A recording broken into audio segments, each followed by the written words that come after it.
দশহরা মানে ন্যায়ের জয় আর গঙ্গা মানে পবিত্রতা।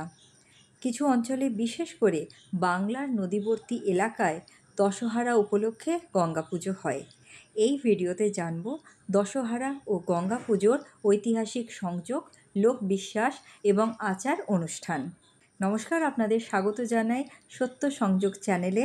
আমি সুমনা আবার একটা নতুন গল্প নিয়ে আপনাদের কাছে এসেছি। রামচন্দ্রের রাবণ বধ ও বিজয় দশমীর পটভূমি। মহিষাসুর বধ করে দুর্গার বিজয়ও এই দিনেই পালিত হয়। হিন্দু ধর্মে এই দিন আত্মশুদ্ধির প্রতীক। পশ্চিমবঙ্গ, বিহার ও উত্তর ভারতের কিছু অংশে দশমীর দিন গঙ্গা পুজো হয়।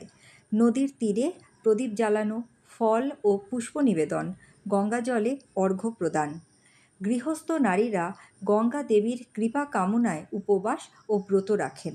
লোককথা অনুযায়ী এই দিনে গঙ্গা মায়ের পুজো করলে পরিবার শুদ্ধি ও কল্যাণ আসে।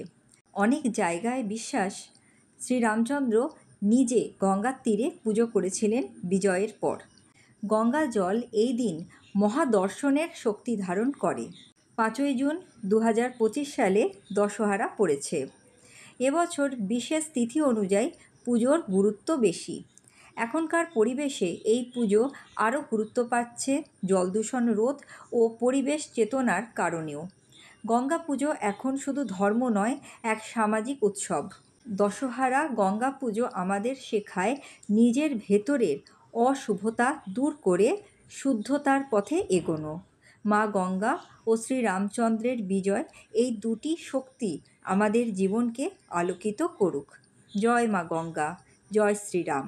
আপনাদের যদি ভিডিওটা ভালো লেগে থাকে তো বন্ধুদের সাথে শেয়ার করুন, চ্যানেলটা সাবস্ক্রাইব করুন এবং লাইক করতে ভুলবেন না। খুব শীঘ্রই আবার আপনাদের সাথে নতুন ভিডিও নিয়ে দেখা হবে। নমস্কার।